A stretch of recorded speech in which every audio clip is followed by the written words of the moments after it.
வணக்கம். நான் கோயம்புத்தூர் திருமூலர் சித்தர்பீடம் சிவராஜ யோகி பேசுகிறேன். இப்போது வீரட்டான ஸ்தலங்கள். தமிழ்நாட்டில் அஷ்ட வீரட்டானங்கள்னு 8 கோவில்கள் இருக்குது. அந்த 8 கோவில்கள்லையும் மேலும் மேற்க பார்த்து இருக்கும். மேற்க பார்த்து வாசல் சிவலிங்கம் மேற்க பார்த்து இருக்கும். இப்படி மேற்க பார்த்திருக்கக்கூடிய சிவலிங்கம்லாம் அசுரர்களை வதம் செய்த சிவலிங்கம். சிவன் அந்த இடத்தில் குறிப்பிட்ட ஒரு அசுரனை வதம் செய்திருப்பார். இது அந்த அஷ்டவீரட்டானம் தமிழ்நாட்டில் இருக்குது. இந்த மாதிரி கோவில்களில் போய் வழிபட்டால் பல தோஷங்கள் மாறும், பிளாக்ஸ் மாறும், தடஸ்தங்கள் மாறும், தடைகள் மாறும்.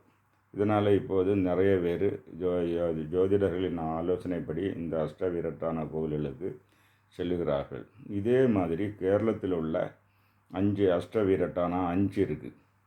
அது அஷ்டவீரட்டானம் 8ன்னா இது பஞ்சவீரட்டானம் 5 வீரஸ்தான ஸ்தலங்கள் இருக்குது. அதையும் தமிழ்நாட்டில் உள்ள சைவ வழிபாட்டு அன்பர்கள், சிவநேசர்கள், சிவனடியார்கள் இந்த கோவில்களுக்கும் சென்று வர ஏதுவாக நான் இந்த தகவலை சொல்லுகிறேன். இந்த 5 கோவில்கள் எதெல்லாம் என்றால் ஏற்றுமானூர், திருப்பரங்கோடு. ஏற்றுமானூர் கோட்டயம் டிஸ்ட்ரிக்டில் இருக்குது. திருப்பரங்கோடு மலப்புரம் டிஸ்ட்ரிக்டில் இருக்குது. கட்டகம்பல் ஒரு சிவக்ஷேத்திரம் அது திருச்சூரில் இருக்குது. அடுத்து செவ்வல்லூர் சிவா டெம்பிள் அது குருவாயூரில் இருக்குது. அடுத்து காஞ்சரசேரி சிவா கஷேத்திரம் கோழிக்கோடு. இதில் பலதும் பரசுராமர் திருப்பி பிரதிஷ்டை செய்த கோவில்கள். அதுக்கு முன்னாடியே கோவில் இருக்குது.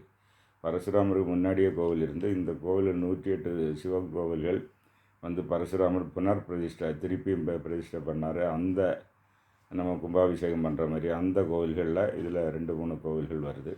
இதில் இந்த வீரட்டான ஸ்தலங்கள் டீட்டெயிலாக சொல்லப்போனால் இப்போ ஏற்றுமானூரில் ஒரு அசுரன், அந்த காராசுரா அந்த அசுரனை பேர். அந்த அசுரன் அசுரனை அழித்து அவனே மானாக கையில் ஏந்தி நிற்கிறார் சிவன். அதனால தான் அந்த இதுக்கு ஏற்றுமானூர். அது மானாக ஏற்றுக்கொண்டார். அந்த அசுரனை அழித்து மானாக ஏற்றுக்கொண்டார். அது ஏற்றுக்கொள்வது இது ஒரு ட்ரெடிஷன். முருகன் சூரபத்மனை அழித்து கொண்டு மயிலாட்டும் சேவலாட்டும் ஏற்றுக்கொண்டார். இதே மாதிரி இவர் மானாக ஏற்றுக்கொண்டார்.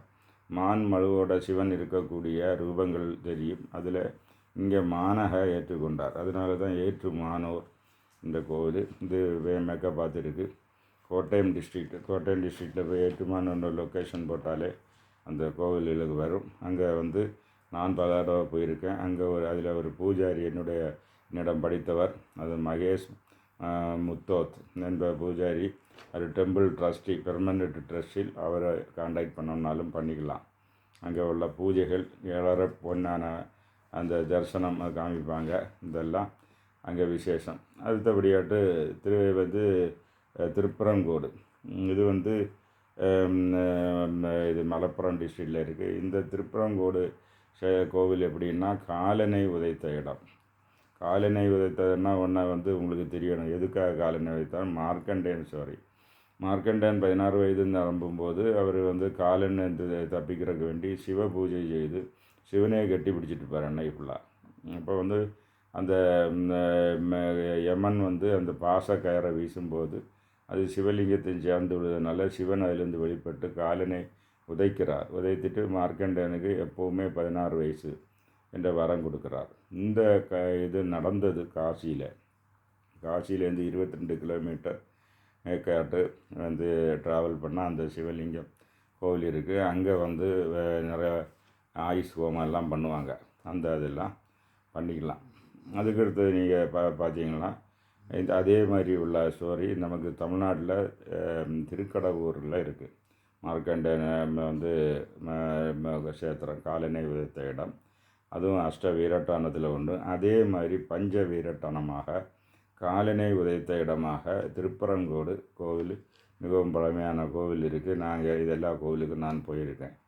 அடுத்தபடியாட்டு கட்டகம்பல்னு உள்ள கோவில் திருச்சூர் டிஸ்ட்ரிக்டில் இருக்குது. அதே பரசுராமர் பிரதிஷ்டை செய்த கோவில். இங்கேயும் தீய சக்திகளை அழித்த இடம். அதை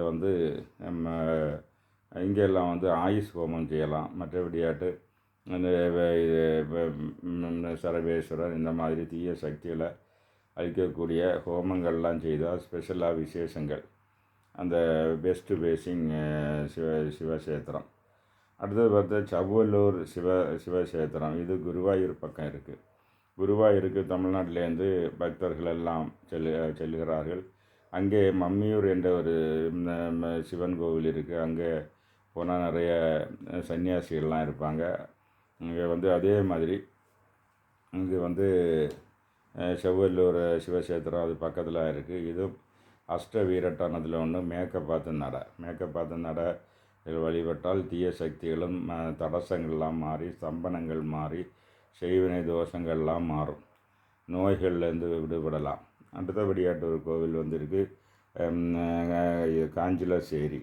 இது கோழிக்கோடு டிஸ்ட்ரிக்டில் இருக்குது. இதையும் பரசுராமர் புனர் பிரதிஷ்டை பண்ணார். இங்கே மக்கள் வந்து சென்றால் இந்த தடசங்கள் மாறும், நெகட்டிவ் எனர்ஜி மாறும், பிளாக்ஸு மாறும், ஏதாவது பில்லி சூன்யம் ஏவல் இருந்தால் மாறும். இந்த 5 கோவில்களும் தமிழ்நாட்டில் உள்ள சிவபக்தர்களுக்கு இந்த தகவல் ரொம்ப முக்கியமாக இருக்கும். ஏனென்றால் அஷ்ட நவகிரக கோவில்களுக்கு செல்கிறீர்கள். அடுத்தபடியாக அஷ்ட வீரட்டானம் என்ற கோவில்களுக்கு செல்கிறீர்கள். இந்த அஷ்ட வீரணத்தை பற்றி விளக்கம் திருமந்திரத்தில் இருக்குது. அப்போ திருமந்திரத்தில் இந்த அஷ்ட வீரட்டான புராண கதைகள் என்ன, அந்த புராண கதைகளுக்கு பின்னாடி இருக்கக்கூடிய யோக ஞான விளக்கங்களை ரொம்ப விவரமாக சொல்லியிருக்கிறாரு. அதை நீங்கள் வந்து படித்து பார்த்தா தெரியும். அதே மாதிரி தான் கேரளாவில் 8 இதற்கு பதிலாட்ட 5 பஞ்ச வீரட்டானங்கள் இருக்குது. அதே சிவனடியார்கள் சென்று வழிபட்டு பலனடைய வேண்டுகிறேன். உதவிக்கு தொடர்பு கொள்ளவும். நன்றி, வணக்கம்.